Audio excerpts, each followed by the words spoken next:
in the third scenario, children learn about sexuality on their own terms, without adult supervision. This scenario is called Rumours at the Playground. So, how did we end up here? In 2025, Høyre won the election, and for a long time, they insisted that existing projects and plans just needed time to work and give results. Despite political agreement, politicians failed to actively improve sexuality education. Children continued to learn about sexuality mostly from the internet, porn, and from other kids.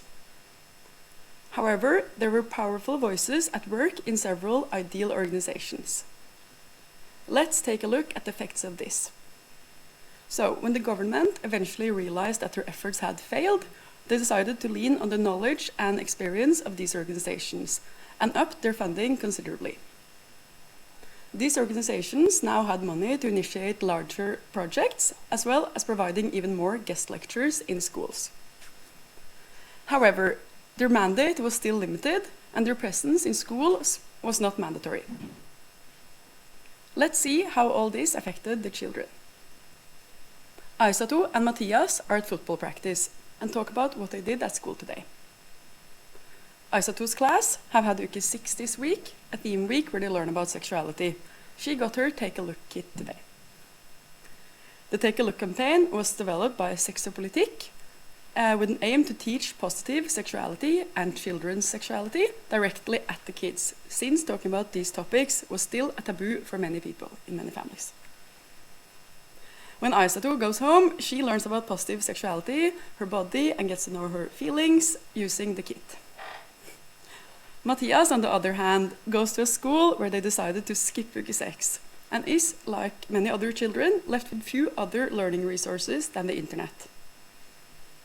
The government eventually realized they needed to address this. Helsedirektoratet therefore launched their new project, National Guidelines for Positive Sexual Experiences. It's an information portal where kids can learn about topics like sexuality, consent, porn, and communication. For some children, this guide was helpful, but many others simply found the page too dull and would much rather actually watch porn. A couple of years later, Høyre passed a bill to decriminalize porn production. This, in turn, made it possible for Helsedirektoratet to start producing their own ethical porn, where actors and creators were offered fair wages and had work security. The Helsedirektoratet porn has categories like consent and communication, and is diverse and inclusive.